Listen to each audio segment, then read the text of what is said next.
जय हिंद दोस्तों, मैं ज्ञान सर आप सभी साथियों का हार्दिक स्वागत एवं अभिनंदन करता हूं। उम्मीद करता हूं सभी मस्त होंगे, स्वस्थ होंगे, अपने शिक्षण कार्य में व्यस्त होंगे। तो आज हम करने वाले हैं एसएसटी यानी सामाजिक विज्ञान के मोस्ट और इम्पोर्टेंट क्वेश्चन, जो कि हम संपूर्ण एसएसटी कवर कर रहे हैं छोटे छोटे क्लास के माध्यम से। क्लास भी आज 27 है। चैनल पर जो भी नए हैं चैनल को सब्सक्राइब कर लीजिए। चलिए समय को ना गंवाते हुए चलते हैं क्वेश्चन की तरफ। और आज का पहला क्वेश्चन है, बौद्ध धर्म में बोधिसत्व थे वे लोग जिन्होंने निर्माण प्राप्त किया। चीनी बौद्ध तीर्थयात्री, बौद्ध विद्वान, बुद्ध की प्रतिमाएं। कौन सा ऑप्शन राइट होगा? बताइए सभी, चारों ऑप्शन में से कौन सा ऑप्शन सही होगा। क्वेश्चन कह रहा है बौद्ध धर्म में बोधिसत्व थे, तो वह कौन लोग थे?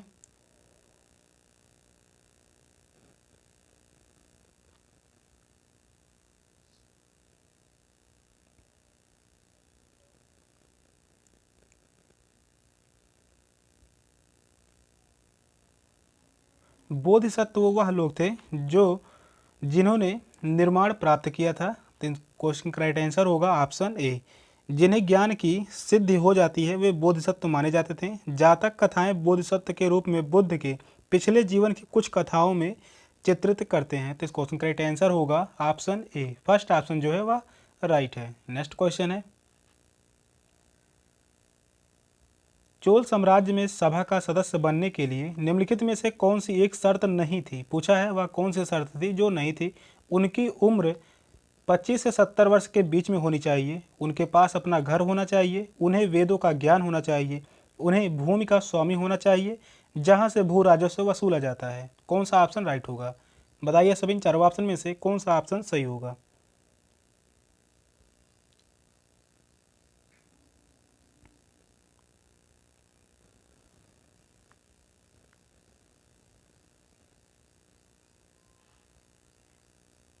क्वेश्चन कह रहा है चोल साम्राज्य में सभा का सदस्य बनने के लिए कौन सी एक शर्त नहीं थी? उनकी उम्र 25 से 70 वर्ष की के बीच होनी चाहिए, यह बात गलत है, यह शर्त नहीं थी। उनके पास अपना घर होना चाहिए, यह बात सही होगा। उन्हें वेदों का ज्ञान होना चाहिए, यह भी सही है। उन्हें भूमि का स्वामी होना चाहिए जहाँ से भू राजस्व वसूला जाता है।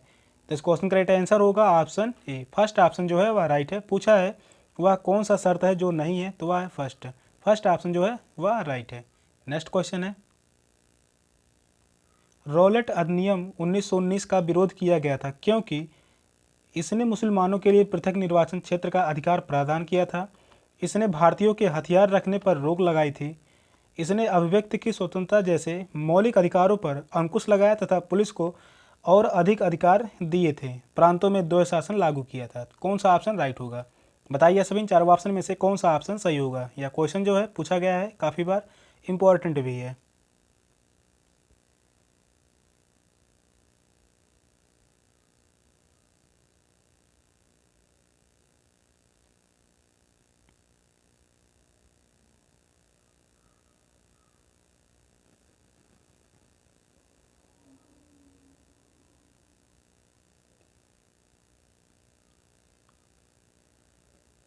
तो इसका विरोध हुआ था, इसमें अभिव्यक्ति की स्वतंत्रता जैसे मौलिक अधिकारों पर अंकुश लगाया था तथा पुलिस को और अधिक अधिकार दिए गए थे। तो इस क्वेश्चन का राइट आंसर होगा ऑप्शन सी। रॉलेट एक्ट अधिनियम जो है वह 1919 में आया था और इसे काला कानून भी कहा जाता है। काला कानून भी कहा जाता है।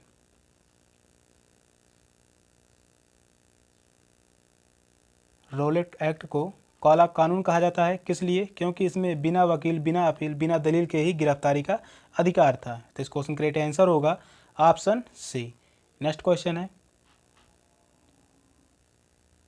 चाणक्य के अनेक विचार एक पुस्तक में लिखे गए हैं जिसे जाना जाता है अथर्ववेद के नाम से, यजुर्वेद के, ये अर्थ धर्मशास्त्र या अर्थशास्त्र के नाम से। कौन सा ऑप्शन राइट होगा? बताइए सभी, इन चारों ऑप्शन में से कौन सा ऑप्शन राइट होगा। क्वेश्चन कह रहा है चाणक्य के अनेक विचार एक पुस्तक में लिखे गए हैं, किस नाम से जाना जाता है? तो वह है अर्थशास्त्र के नाम से जाना जाता है। तो इस क्वेश्चन का राइट आंसर होगा ऑप्शन डी, अर्थशास्त्र के नाम से जाना जाता है। चाणक्य का अर्थशास्त्र राज्य के कार्य तथा प्रशासन पर एक बहुत ही प्रसिद्ध और लोकप्रिय पुस्तक है। तो इस क्वेश्चन का राइट आंसर होगा ऑप्शन डी। चाणक्य को और किस नाम से जाना जाता है? तो वह कौटिल्य के नाम से जाना जाता है। कौटिल्य के नाम से जाना जाता है चाणक्य को। तो इस क्वेश्चन का राइट आंसर होगा ऑप्शन डी। नेक्स्ट क्वेश्चन है, गर्भगृह कुछ प्रारंभिक हिंदू मंदिर का सबसे महत्वपूर्ण भाग था। मंदिरों में वह स्थान जहां लोग एकत्रित हो सकते हैं, गुफाएं जिन्हें मूर्तियां तथा भित्ति चित्रों द्वारा पूरी तरह सजाया जाता था, वह स्थान जहां मुख्य देवी देवता की मूर्ति को रखा जाता था, वह स्थान जहां धार्मिक अनुष्ठान नहीं किए जाते थे। कौन सा ऑप्शन राइट होगा? बताइए सभी इन चारों ऑप्शन में से कौन सा ऑप्शन सही होगा?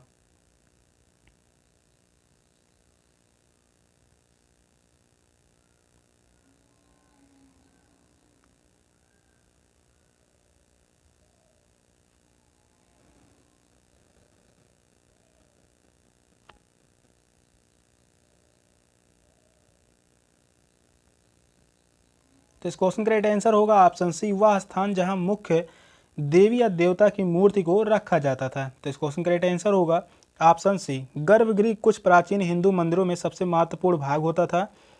वह जगह होती थी जहां मुख्य देवी देवताओं की छवि को स्थापित किया जाता था और यहाँ पुजारी धार्मिक अनुष्ठान किया करते थे और भक्त देवता की पूजा करते थे। तो इस क्वेश्चन का राइट आंसर होगा ऑप्शन सी।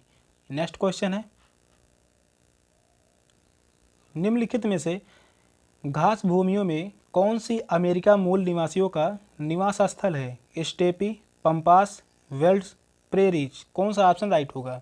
बताइए सभी इन चारों ऑप्शन में से कौन सा ऑप्शन सही होगा? यह भी क्वेश्चन जो है काफ़ी बार पूछा गया है, पेपर की दृष्टि से बहुत ही इंपॉर्टेंट है। बताइए कौन सा ऑप्शन राइट होगा?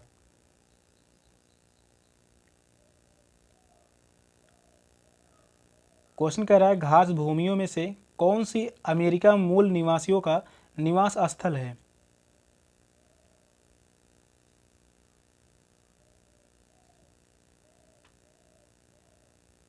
तो वह है प्रेरीज। तो इस क्वेश्चन का राइट आंसर होगा option D, prairies. Fourth option जो है वह राइट है। प्रेरी मूल निवासी अमेरिका की मूल मातृभूमि है। फ्रेंच भाषा प्रेरी का अर्थ है घास का मैदान यानी चारागाह। तो इस क्वेश्चन का राइट आंसर होगा ऑप्शन डी। नेक्स्ट क्वेश्चन है, विशेष रूप से निर्मित तालाबों और पोखरों में मत्स्य पालन को जाना जाता है पीसी कल्चर के नाम से, हॉर्टिकल्चर के नाम से, सेरीकल्चर के नाम से या विटीकल्चर के नाम से। कौन सा ऑप्शन राइट होगा? तो आप सही बताइए इन चारों ऑप्शन में से कौन सा ऑप्शन राइट होगा?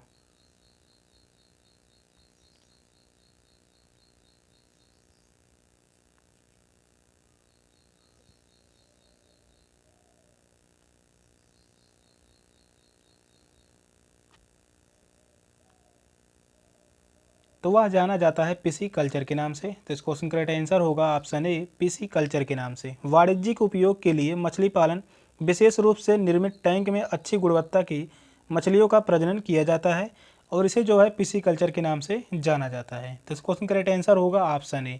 नेक्स्ट क्वेश्चन है, बोरिंग जलडमरू पानी का संकरा भाग जो जोड़ता है प्रशांत महासागर और अटलांटिक महासागर को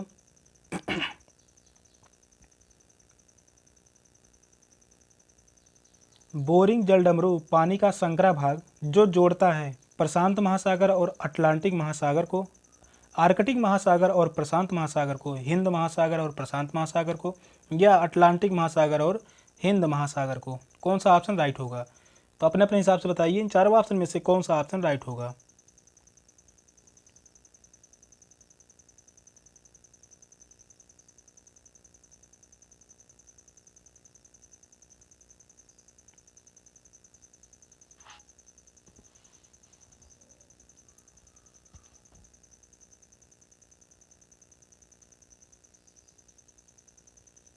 तो इस क्वेश्चन का राइट आंसर है ऑप्शन बी, आर्कटिक महासागर और प्रशांत महासागर को आपस में जोड़ता है बोरिंग जलडमरू।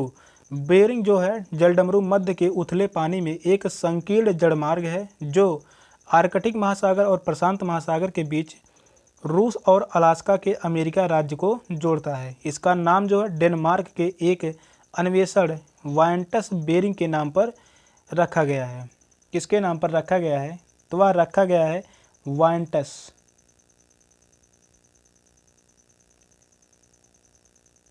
वायंटस बेरिंग के नाम पर यह रखा गया है।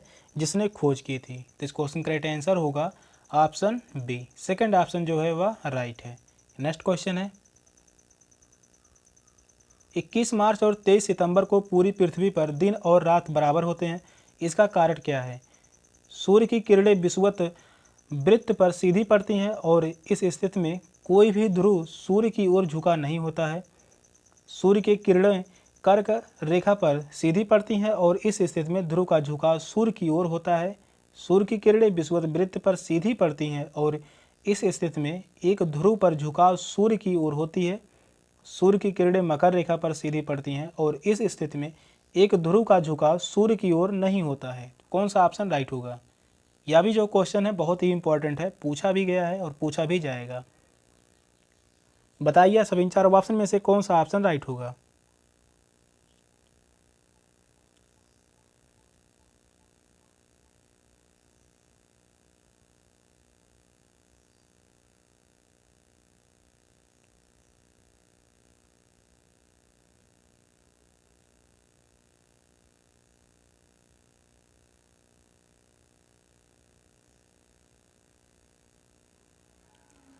क्वेश्चन कह रहा है 21 मार्च और 23 सितंबर को पूरी पृथ्वी पर दिन और रात बराबर होते हैं, इसका कारण क्या है?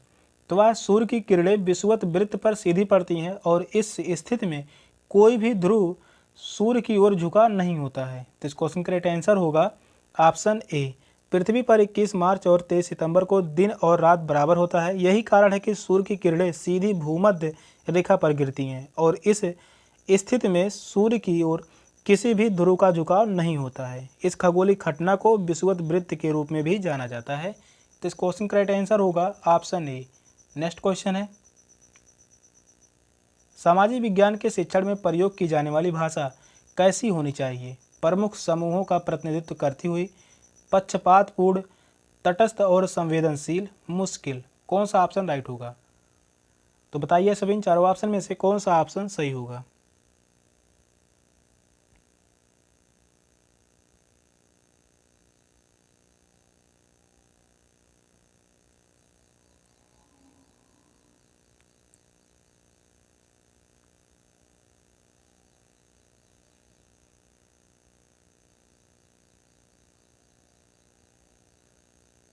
क्वेश्चन कर रहा है सामाजिक विज्ञान के शिक्षण में प्रयोग की जाने वाली भाषा कैसी होनी चाहिए? तो वह होनी चाहिए तटस्थ और संवेदनशील। तो इस क्वेश्चन का राइट आंसर होगा ऑप्शन सी, तटस्थ और संवेदनशील होनी चाहिए। सामाजिक विज्ञान शिक्षण में तटस्थ और संवेदनशील भाषा का प्रयोग किया जाना चाहिए क्योंकि कक्षा में आने वाले शिक्षार्थी विभिन्न समाज और परिवारों के विभिन्न धर्मों में विश्वास करने वाले विभिन्न जातियों तथा सामाजिक आर्थिक रूप से जो है संबंधित होते हैं। तो इस कारण से तटस्थ और संवेदनशील भाषा का प्रयोग किया जाना चाहिए। तो इस क्वेश्चन का राइट आंसर होगा ऑप्शन सी। सेशन का लास्ट क्वेश्चन था। क्वेश्चन कैसे लगे कमेंट में जरूर बताइएगा। चैनल पर नए चैनल को सब्सक्राइब कर लीजिए। मिलते हैं फिर अगली क्लास में, तब तक के लिए बाय बाय, टेक केयर, जय हिंद।